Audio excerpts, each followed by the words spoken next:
하나님 말씀 출애굽기 8장 16절에서 32절의 말씀입니다.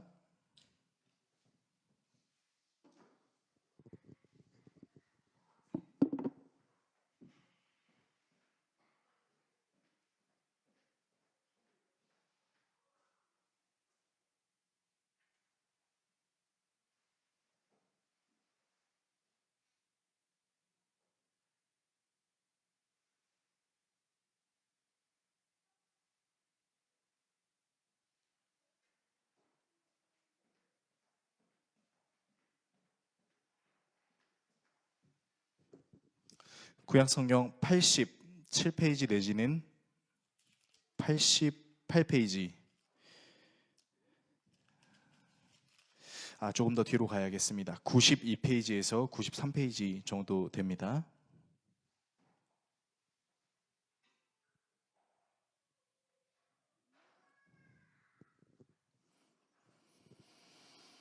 출애굽기 8장 16절에서 32절의 말씀 한 절씩 교독하시고 마지막 절은 같이 읽겠습니다. 하나님의 말씀을 읽겠습니다. 여호와께서 모세에게 이르시되 아론에게 명령하기를 내 지팡이를 들어 땅에 티끌을 치라 하라. 그것이 애굽 온 땅에서 이가 되리라. 그들이 그대로 행할세. 아론이 지팡이를 잡고 손을 들어 땅에 티끌을 치매 애굽 온 땅의 티끌이 다 이가 되어 사람과 가축에게 오르니 요술사들도 자기 요술로 그같이 행하여 이를 생기게 하려 하였으나 못하였고 이가 사람과 가축에게 생긴지라. 요술사가 바로에게 말하되 이는 하나님의 권능이니이다 하였으나 바로의 마음이 완악하게 되어 그들의 말을 듣지 아니하였으니 여호와의 말씀과 같더라. 여호와께서 모세에게 이르시되 아침에 일찍이 일어나 바로 앞에 서라. 그가 물 있는 곳으로 나오리니 그에게 이르기를 여호와께서 이와 같이 말씀하시기를 내 백성을 보내라. 그러면 그들이 나를 섬길 것이니라. 내가 만일 내 백성을 보내지 아니하면 내가 너와 내 신하와 내 백성과 내 집들의 파리떼를 보내리니 애굽 사람의 집에 파리떼가 가득할 것이며 그들이 사는 땅에도 그러하리라. 그날에 나는 내 백성이 거주하는 고센 땅을 구별하여 그곳에는 파리가 없게 하리니 이로 말미암아 이 땅에서 내가 여호와인 줄을 내가 알게 될 것이라. 내가 내 백성과 내 백성 사이를 구별하리니 내일 이 표징이 있으리라 하셨다라 하시고 여호와께서 그와 같이 하시니 무수한 파리가 바로의 궁과 그의 신하의 집과 애굽 온 땅에 이르니 파리로 말미암아 그 땅이 황폐하였더라. 바로가 모세와 아론을 불러 이르되 너희는 가서 이 땅에서 너희 하나님께 제사를 드리라. 모세가 이르되 그리함은 부당하니이다. 우리가 우리 하나님 여호와께 제사를 드리는 것은 애굽 사람이 싫어하는 바인즉 우리가 만일 애굽 사람의 목전에서 제사를 드리면 그들이 그것을 미워하여 우리를 돌로 치지 아니하리이까. 우리가 사흘 길쯤 광야로 들어가서 우리 하나님 여호와께 제사를 드리되 우리에게 명령하시는 대로 하려 하나이다. 바로가 이르되 내가 너희를 보내리니 너희가 너희의 하나님 여호와께 광야에서 제사를 드릴 것이나 너무 멀리 가지는 말라. 그런즉 너희는 나를 위하여 간구하라. 모세가 이르되 내가 왕을 떠나가서 여호와께 간구하리니 내일이면 파리떼가 바로와 바로의 신하와 바로의 백성을 떠나려니와 바로는 이 백성을 보내어 여호와께 제사를 드리는 일에 다시 거짓을 행하지 마소서 하고 모세가 바로를 떠나 나와서 여호와께 간구하니 여호와께서 모세의 말대로 하시니 그 파리떼가 바로와 그의 신하와 그의 백성에게서 떠나니 하나도 남지 아니하였더라. 같이 읽겠습니다.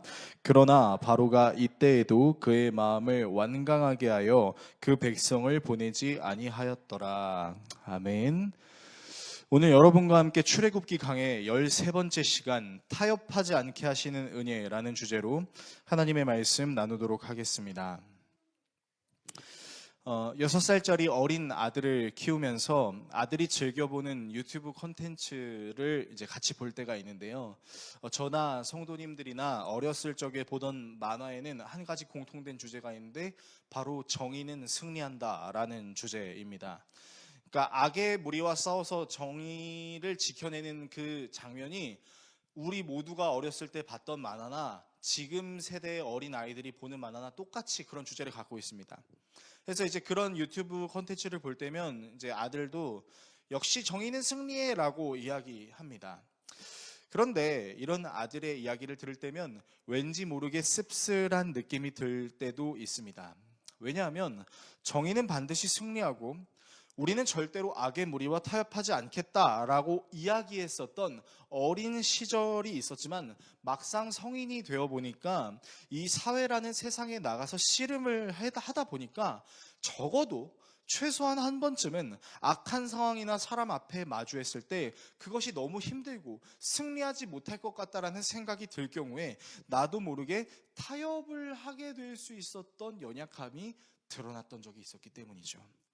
세상을 살아가면서 올곧게 산다는 것이 얼마나 힘이 드는지, 아직 살아내야 할 시간들이 많이 남아있음에도 불구하고 여전히 현실에서 승리를 하는 짜릿함을 맛보기보다는 현실의 쓴맛 앞에서, 이 세상 앞에서 타협해야 되는 경우가 허다하게 많은 것처럼 우리에게 보여진다라는 것을 생각해 본다면, 여러분, 그 씁쓸함은요, 마치 너무나 쓰디 써서 삼키기가 어려운 탕약을 마시는 느낌이 들기도 합니다.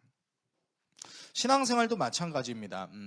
결코 하나님으로부터 돌아서지 않겠다고, 세상 앞에 무릎 꿇지 않겠다라고 선포했던 나 자신의 모습과는 달리 언젠가부터 우리는 세상과 어느 정도는 타협하면서 지내는 것을 그냥 어려워하지 않게 될 뿐만이 아니라 이렇게 생각을 하기도 하죠. 하나님도 나의 이런 연약함을 하나님이 이해를 못 해주시진 않겠지. 내가 넘어질 수도 있잖아. 쓰러질 수도 있잖아. 가끔 그냥 세상이 그냥 원하는 대로 좀 해줄 수도 있는 거 아니야? 안 그래요, 하나님? 이라고 말하고 싶은 우리의 심정이 있다라는 것도, 그래서 어쩌면 우리가 강하게 지켜야만 하는 세상과의 싸움에서 그 승리하지 못하는 그 무력함을 너무나 가볍게 여기지는 않는지에 대한 후회도 우리가 발견할 수 있다는 거죠.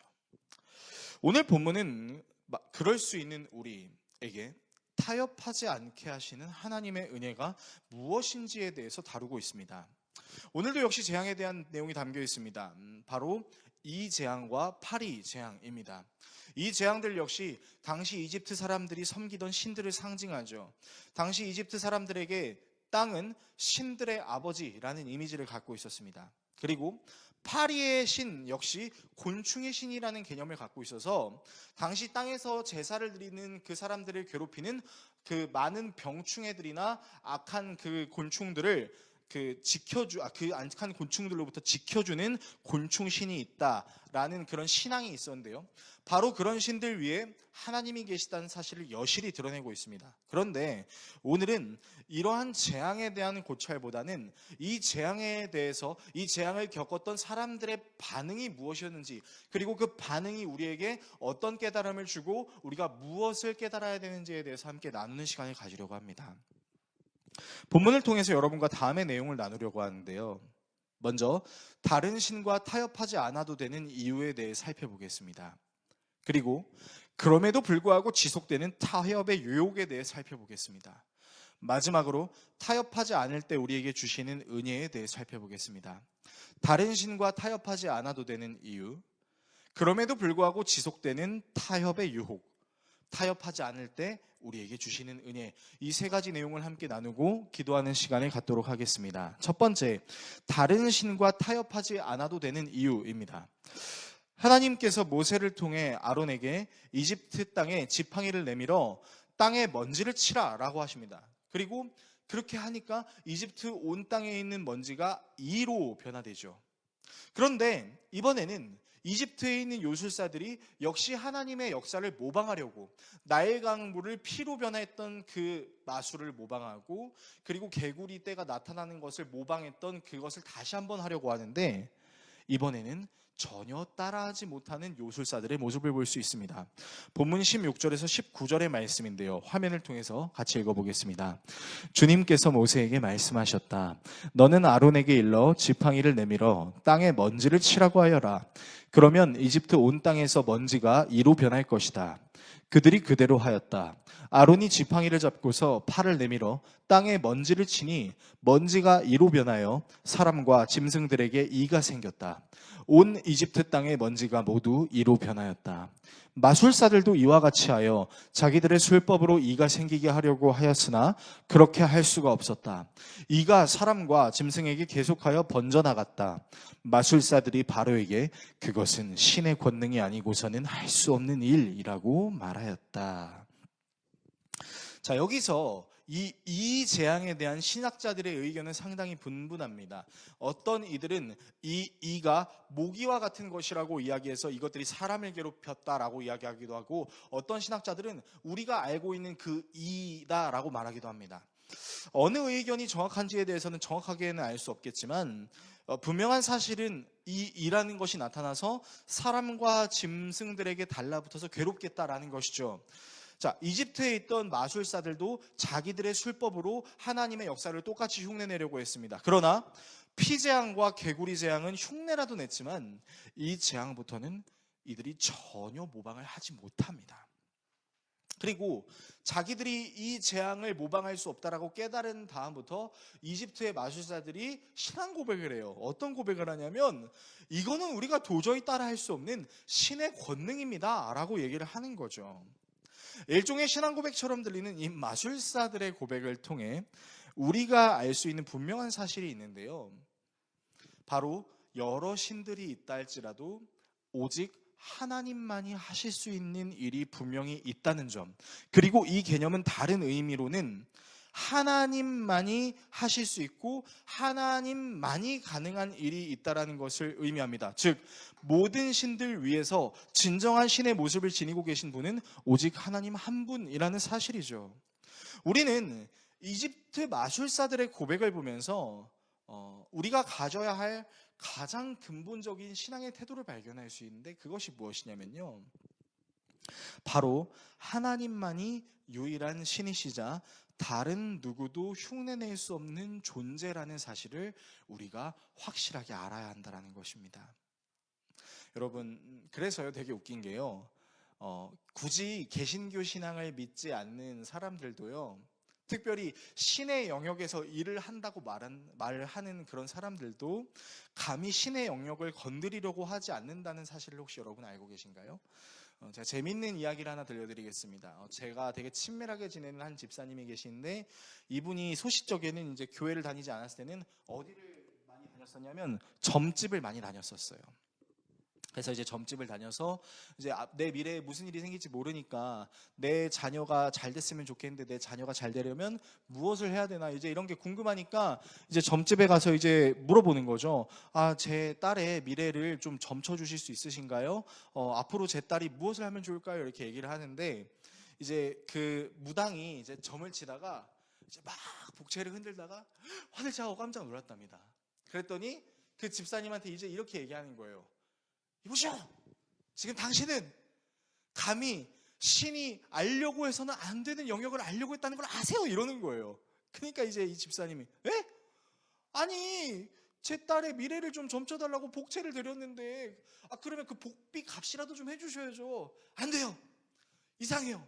제가 이렇게 복채를 흔들고 있는데 이 아이의 미래는 제가 함부로 봐서는 안 된다라는 어떤 하늘의 계시가 있는 것 같습니다 라고 얘기하니까 이제 이 집사님이 되게 허탈했다라고 얘기를 하는 거예요.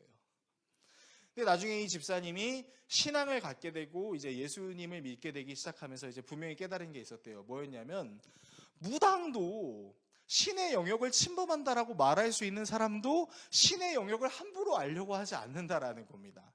무슨 말이냐면, 신만이 할 수 있는 영역이 있다는 것을 이 사람도 인정을 하는 거고 그 영역을 함부로 건드리지 않는다라는 거죠. 그러면서 이 집사님이, 하나님을 믿지 않는 사람도 하나님을 함부로 못 건드리는데 우리가 하나님의 영역을 함부로 건드린다는 게 말이 되나? 라는 생각이 들었대요. 여러분, 일반적인 사람들조차도 신의 영역을 함부로 건드려서는 안 된다라고 생각합니다. 하물며 우리가 믿는 하나님은 신들 위에 계신 신이라고 우리가 믿고 있습니다. 그러니까 그 하나님은요, 누구도 흉내낼 수 없고 누구도 감히 따라할 수 없는 존재라는 사실이죠. 그래서 그분의 섭리와 계획에 대해서 우리가 함부로 판단하거나 어떤 우리의 소원대로 하나님 무조건 역사해 주셔야만 합니다 라고만 말할 수는 없다라는 것입니다. 만약 우리가 그런 태도로 하나님 제 미래를 좀 보여주세요, 하나님 좀 제가 알 수 있는 걸 좀 잘 알게 해주세요 라고 기도하는 부분들 중에는 사실은 하나님만이 알고 계시고 그것을 누군가가 흉내내서 하나님처럼 우리에게 알려준다고 한들 그거는 우리에게 전혀 도움이 되지 않을 뿐더러 우리는 어쩌면 모든 것을 알고 싶다, 모든 것을 따라하고 싶다라는 그 마음으로 하나님께서 세워놓으신 계획과 그 계획에 역사하시는 하나님의 전지전능하심을 우리의 생각과 판단으로 함부로 의심하거나 함부로 이상하게 결론을 지어서는 곤란하다라는 것이죠. 물론 우리는 신의 계획이 우리가 기뻐하지 못할 수 있는 요소를 갖고 있어서 때로는 우리가 신에게 질문을 할 수도 있고 또 신에게 의문을 표할 수도 있죠. 하나님, 어찌하여 세상에는 이렇게 악이 횡행하죠? 하나님, 저는 정말로 열심히 하나님을 믿었고 하나님께서 요구하시는 것을 했다고 생각하는데 어떻게 제 삶은 아직까지도 변하지 않는 것이죠? 라고 하나님을 원망할 수 있고 하나님께 의문을 표할 수 있지만, 그럼에도 불구하고 우리가 반드시 기억해야 되는 사실이 있다면 우리조차도 감히 깨달을 수 없고 감히 함부로 접근할 수 없는 하나님의 능력과 권능이 있다는 것, 그리고 그것은 오직 하나님만이 하실 수 있다라는 사실을 우리가 기억하며 그 하나님을 끝까지 신뢰하는 모습으로 나아가야 한다는 것. 왜요? 하나님은 우리에게 유일하시며 누구도 흉내낼 수 없고 모방할 수 없는 전능하신 하나님이시기 때문이라는 사실입니다. 그래서 여러분, 우리는요, 하나님을 누구도 흉내낼 수 없다라는 것을 다른 말로 하나님만이 하실 수 있는 영역이 있으니 그 영역을 하나님을 신뢰하는 마음으로 나아가야 한다라고 말할 수 있을 것입니다. 자, 두 번째, 그럼에도 불구하고 지속되는 타협의 유혹입니다. 자, 이 재앙이 일어났음에도 불구하고 여전히 마음을 되돌리지 않는 파라오의 모습에 하나님께서는 모세를 통해서 파라오에게 이집트 땅에 파리 재앙을 일으킬 것이다 라고 말씀하십니다. 자, 그리고 이번 재앙에서 하나님을 믿는 이스라엘 사람들은 제외될 것이다 라고 말씀하세요. 그리고 정말로 이스라엘 사람들이 살고 있었던 고센 땅을 제외한 모든 이집트 땅에 파리가 나타나기 시작합니다. 이 재앙 때문에 이집트 온 땅이 폐허가 되어버렸고 결국 견디다 못한 파라오는 모세와 아론을 부르죠. 그리고 모세와 아론의 요구를 들어주겠다라고 얘기하는데 그 안에 조금 이상한 내용이 담겨 있습니다. 본문 25절에서 28절의 말씀인데 제가 읽어드리겠습니다. 그러자 바로가 모세와 아론을 불러들여서 말하였다. 이제 너희는 가되 이 땅 안에서 너희 하나님께 제사를 드려라. 모세가 말하였다. 이집트 사람들은 우리가 주 우리의 하나님께 제사 드리는 것을 부정하게 여기므로 이 땅 안에서 제사를 드릴 수 없습니다. 우리가 이집트 사람들이 보는 앞에서 그들이 부정하게 여기는 것을 희생제물로 바치면 그들이 어찌 보고만 있겠습니까? 우리를 돌로 치지 않겠습니까? 우리는 하나님이 우리에게 말씀하신 대로 광야로 사흘 길을 나가서 주 우리의 하나님께 제사를 드려야 합니다. 바로가 대답하였다. 그렇다면 나는 너희를 내보내서 너희가 광야에서 주 너희의 하나님께 제사를 드리게 하겠다. 그러나 너희는 너무 멀리 나가지 말아라. 그리고 너희는 내가 하는 일도 잘 되도록 기도하여라. 파라오의 말을 좀 자세히 살펴보세요. 저 빨간 줄을 표시해 놓은 부분들을 잘 살펴보시면요, 파라오는 모세의 요구를 들어주는 것처럼 보이지만 실상은 그 요구를 완전히 들어주고 있지는 않습니다. 제사를 드리라고 하긴 했어요. 그런데 밖으로 나가지 말고 이집트 땅 안에서 하래요. 그러니까 어디 나가지 말라는 거죠. 그러니까 모세가 얘기하죠. 우리가 여기서 제사를 드리면 이집트 사람들이 돌 던져요. 나가야 돼요. 사흘 길 밖으로 나가야 돼요. 자, 그러니까 뭐라고 얘기하죠? 너무 멀리 나가지는 마. 그리고 나를 위해 기도해 라고 이야기합니다. 자, 여러분, 파라오가 이렇게 이야기한 이유가 무엇일까요? 파라오는 지금 이렇게 얘기하고 있는 겁니다. 너희는 너희가 믿는 신을 위해서 제사를 드리고 있지만 기억해, 그래도 너희들이 지배하는 건 나야. 멀리 가지 마. 너희는 내 안에 있어야 돼. 너희는 여전히 이집트 나라의 노예로 종살이함이 마땅해 라는 파라오의 어떤 그 강팍함이 이스라엘 백성을 뺏기고 싶지 않은 마음이 있는 거죠. 그러니까 지금 파라오는 어떻게 하고 있는 거냐면 이스라엘 사람들에게 타협안을 제시하는 겁니다. 너희들이 원하는 대로 해줄게. 근데 내가 원하는 대로도 좀 해주지 않겠니? 라고 얘기를 하는 거죠. 그리고 이런 모습은 우리가 사는 세상 안에서 굉장히 다분하게 볼 수 있는 그리스도인들의 모습이기도 합니다. 여러분, 우리는 세상으로 부름 받았습니다. 그리고 세상으로 보냄을 받았죠. 그곳에서 하나님의 나라를 드러내라는 사명을 갖고 있습니다.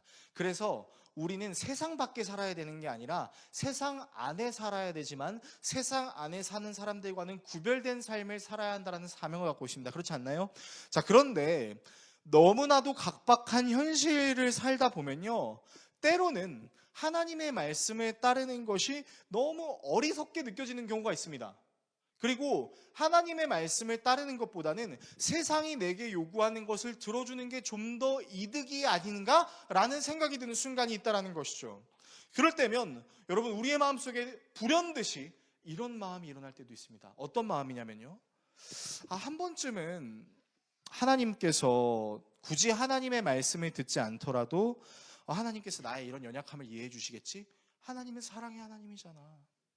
하나님, 제가 이번에는 하나님의 말씀을 좀 잘 못 듣겠지만 좀 이해해 주세요 라는 생각 말이죠.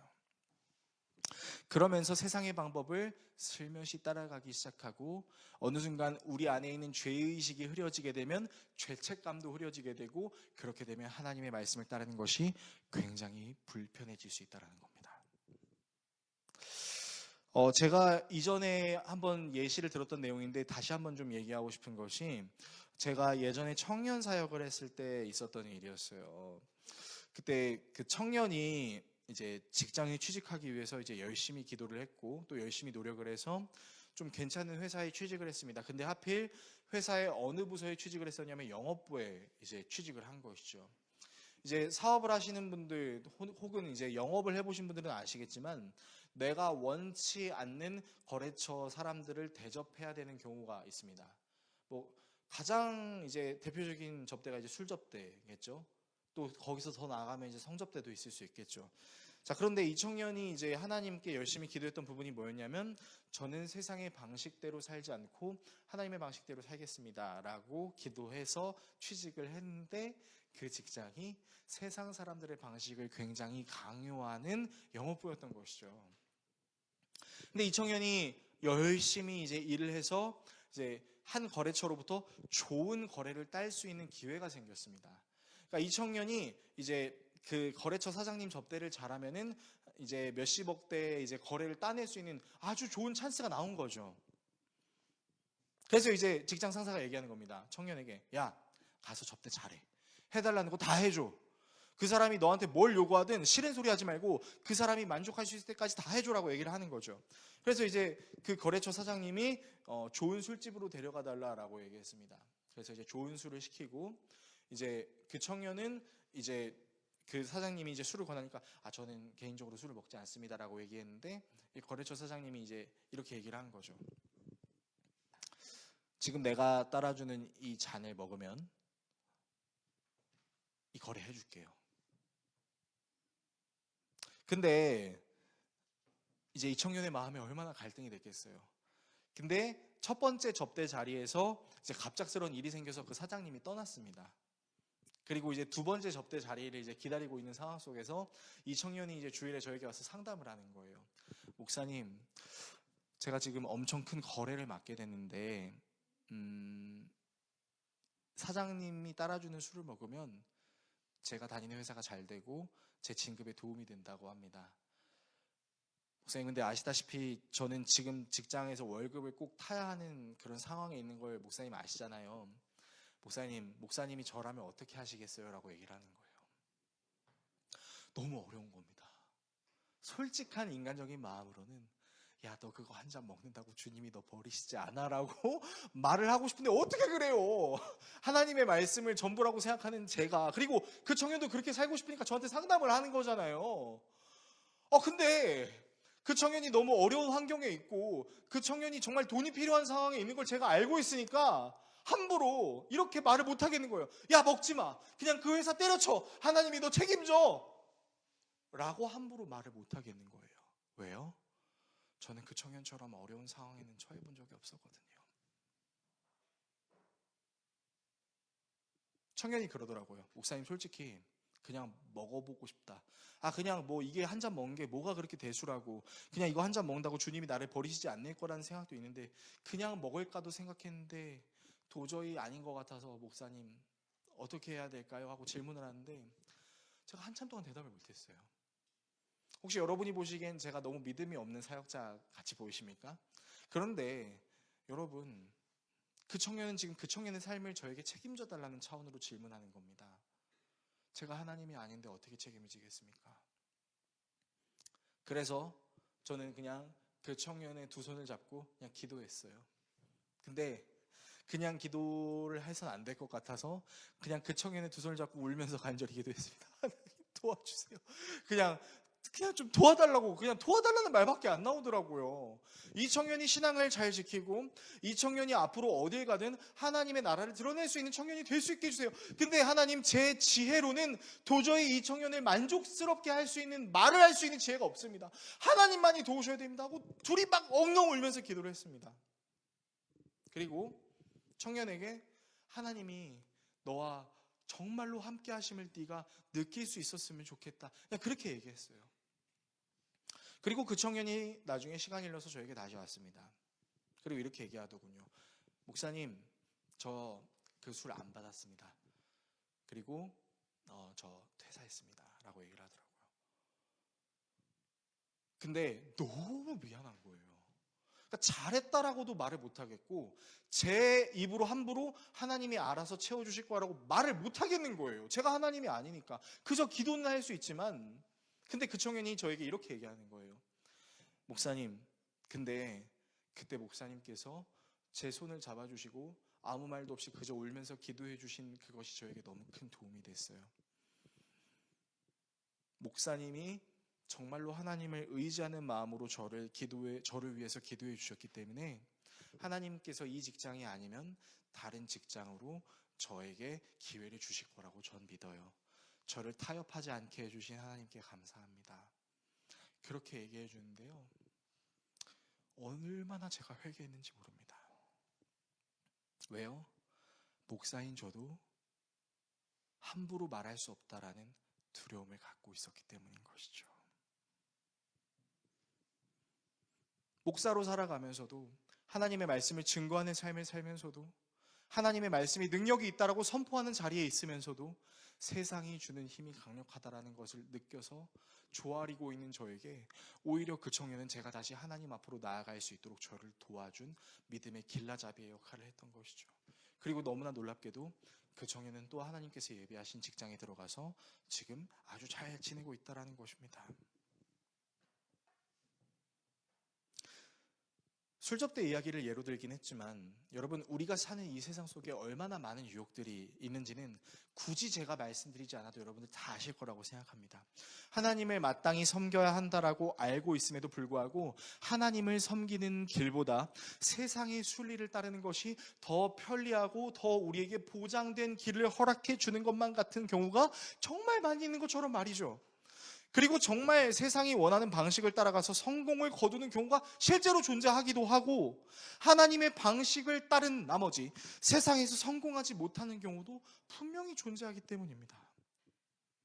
그러나 세상의 방식을 따라 성공하는 것처럼 보이지만 그 끝에 결국 뿌려놓은 모든 잘못들이 나중에는 화를 입게 되는 결과를 불러일으키는 것이 있는 경우도, 세상의 방식을 따르지 않고 실패한 것처럼 보이지만 그 정직함이, 그 온전함이 아름다운 결과를 맺게 되는 경우도 분명히 존재하죠. 하지만 이 문제가 우리에게 너무나 어렵다라는 것이 우리에게 문제라는 사실입니다. 왜 어려울까요?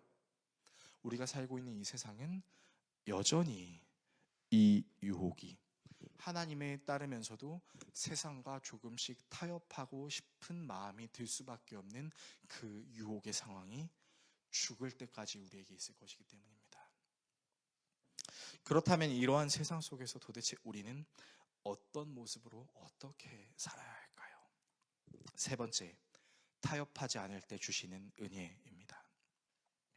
모세는 타협을 요구하는 파라오의 물음에 절대로 타협하지 않겠다라고 이야기하면서 다시는 자기들을 속이지 말고 주님께 제사를 드리지 못하는 일이 없게 해달라고 이야기합니다.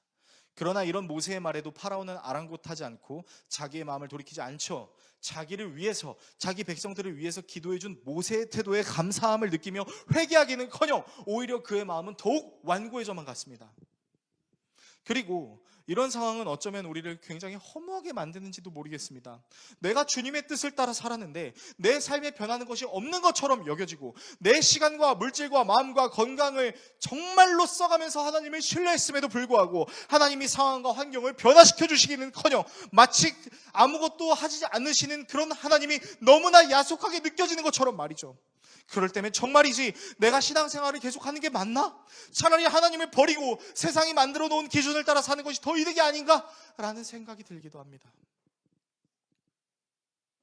그런데 말입니다. 이런 생각이 들 수 있는 우리의 생각 이면에 있는 것을 좀 살펴보고 싶습니다.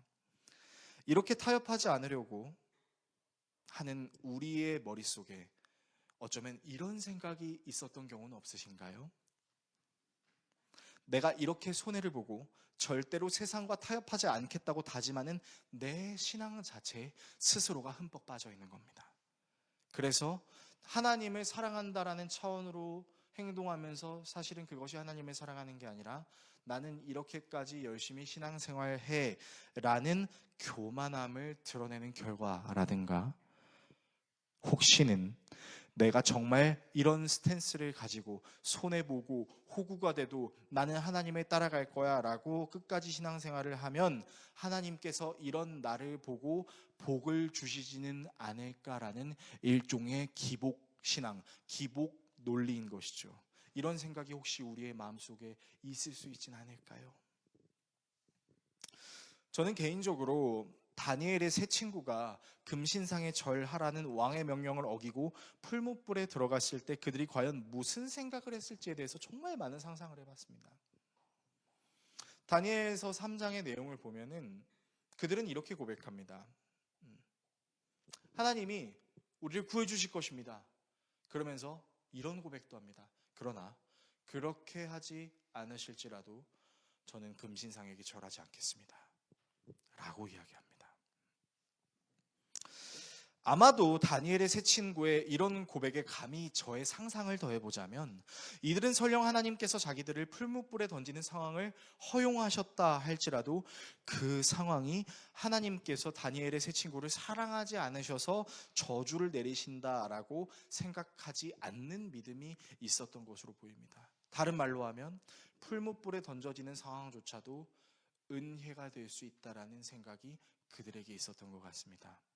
그리고 그들이 정말로 타는 풀무불에 들어가게 될 때 심지어 그 불이 너무 맹렬해서 그 다니엘의 세 친구를 끌고 들어가던 병사들마저도 들어가기 직전에 불에 타 죽었던 그 뜨거운 상황이 연출되었을 때 놀랍게도 그들에게는 타는 냄새도 몸의 어느 부분도 타지 않는 은혜를 입었습니다. 그런데 말입니다, 사실 이 말씀은 하나님을 믿으면 죽지 않아, 하나님을 믿으면 기적이 일어나 라는 차원의 말씀이 아니었어요.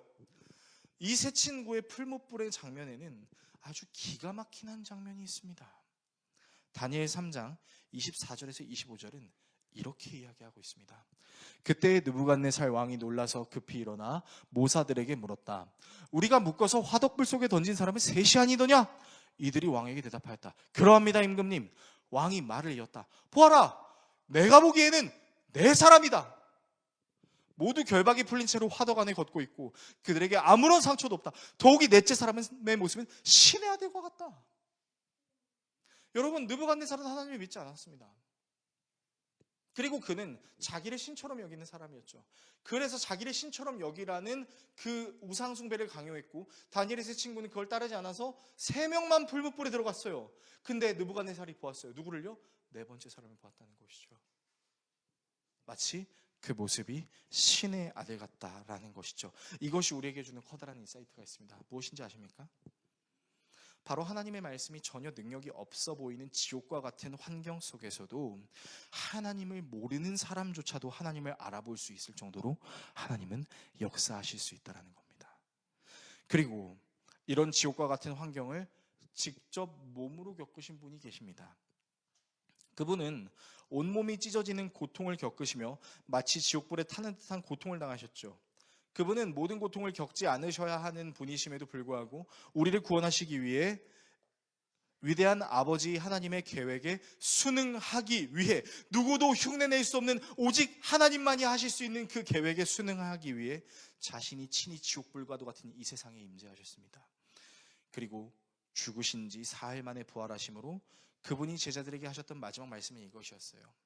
얘들아, 너희들이 내 말을 들으면 어려운 일이 없고, 너희들이 내 말을 들으면 만사가 형통하고, 너희들이 내 말을 들으면 다 돼 라고 예수님께서 말씀하지 않으셨고요. 예수님은 하늘에 승천하시기 전 제자들에게 이렇게 말씀하셨어요. 마지막 말씀이 무엇이었냐면요, 볼지어다 내가 세상 끝날까지 너희와 항상 함께 있을 것이다. 그리고 그 예수님의 말을 들은 제자들은 이제 예수님을 배신하지 않았습니다. 그들은 예수님께서 죽으시기 전 로마 병정들에게 잡혀갔을 때는 너나 할 것 없이 배신하고 도망했습니다. 그러나 부활하신 예수님을 만나고 그 예수님이 하셨던 마지막 말씀, 내가 너희와 항상 함께 있어 라는 이 말씀을 들은 그 다음에 이들은 심지어 그들의 목숨이 날아갈 것 같은 상황 속에서도 예수를 부인하지 않고 예수를 증거하고 천국으로 인도함을 받았다라는 것이죠. 그들이 타협하지 않을 수 있었던 이유가 무엇일까요? 예수님의 제자들은 배 안 고팠을까요? 예수님의 제자들은 세상이 안 무서웠을까요? 예수님의 제자들은 복음을 전하다가 좀 그만하고 싶다라는 생각이 안 들었을까요? 그들은 이것을 기억했죠. 그들이 배고플 수 있는 상황, 목마를 수 있는 상황, 어려울 수 있는 상황, 심지어는 목에 칼이 들어오는 그 상황에도 하나님은 나를 버리지 않는 것이 아니라 하나님은 그 상황에도 나와 함께 하신다. 다니엘의 세 친구들이 지옥불에 들어가 있는 그 상황에도 함께 하셨던 것 같이 나와 함께 하신다. 이것이 그들의 믿음이 있었기 때문에 그들은 다니엘의 세 친구와 같이 풀무불과 같은 지옥에 들어갈 수 있었던 것이죠. 설교를 정리하겠습니다. 사랑하는 성도 여러분, 혹시 오늘 설교의 메시지가 이렇게 좀 견디고 타협하지 않으면 복 주신다고 하는 거 아닌가? 근데 오늘 설교에는 복이 없네 하고 혹시 실망하셨습니까? 아니면 뭐 뻔한 얘기하고 있어, 또 예수란 얘기네 라는 생각이 드시나요? 만약 오늘 설교가 여러분들에게 위로가 되지 않았다면 죄송합니다.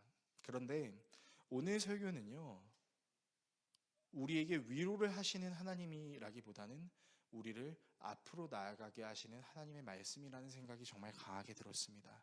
왜냐면요, 우리는 때때로 너무 위로에 젖은 나머지 사실 우리는 앞으로 맹렬하게 나아가야 하는 존재라는 사실을 까먹는 경우가 상당히 많이 있기 때문이죠. 저는 위로의 하나님 참 좋아합니다. 위로의 찬양, 위로의 CCM 들으면 참 좋습니다. 진짜 하나님이 나의 울음을 닦아주시는 것 같고 하나님이 내 문제를 해결해 주시는 것 같기도 합니다. 그런데 저는요, 여러분과 그런 신앙을 나누고 싶을 때도 있습니다. 위로의 하나님만 찾을 것이 아니라 때로는 우리를 타협하게 만드는 모든 상황과 환경 속에서도 예수로 살고 예수로 죽는 신앙으로 우리가 나아가기를 소망합니다라고 감히 겁이 많은 제가 여러분들한테 그렇게 선포하고 싶습니다. 여러분, 예수님께서, 하나님께서 지금 우리 삶의 문제를 해결해 주신다고 해서 우리가 안 죽나요? 우리가 아프다고 하나님께서 우리의 아픔을 낫게 해주신다고 해서 우리가 나중엔 안 아픈가요?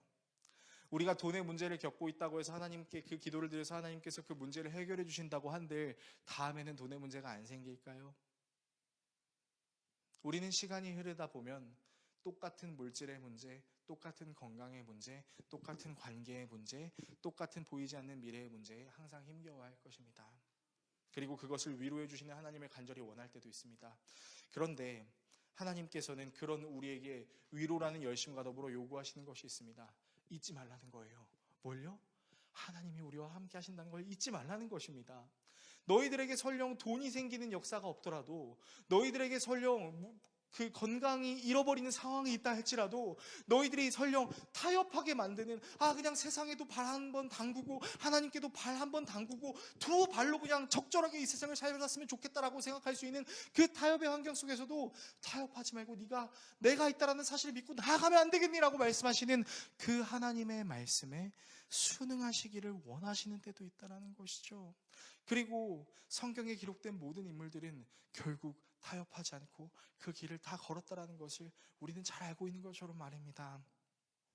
그래서 여러분께 이렇게 권면하고 싶습니다. 여러분,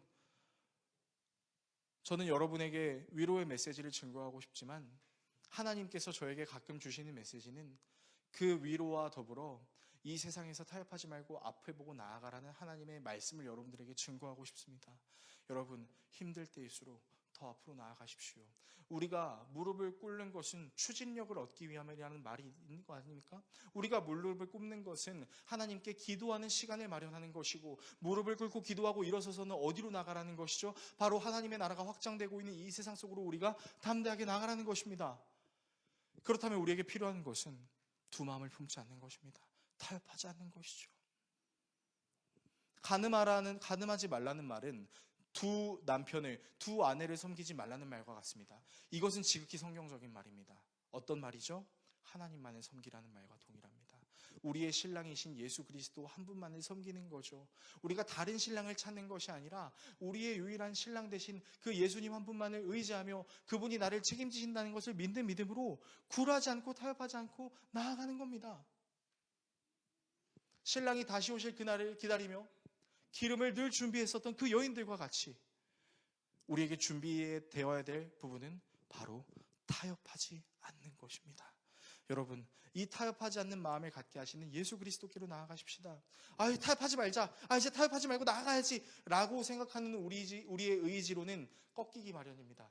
그러나 우리가 그 마음을 가지고 예수 그리스도께로 나아가면 예수님께서 당신이 가신 그 길을 우리에게 성령을 보내주심으로 그 길을 걷게 하실 것입니다. 그 예수 그리스도를 신뢰하십시오. 그 예수 그리스도가 보내주시는 성령의 기름 부으심을 신뢰하심으로 타협하지 않고 이 세상에 담대히 하나님의 나라를 증거할 수 있는 저와 여러분 모두가 될 수 있기를 예수 그리스도의 이름으로 축원합니다. 기도하겠습니다.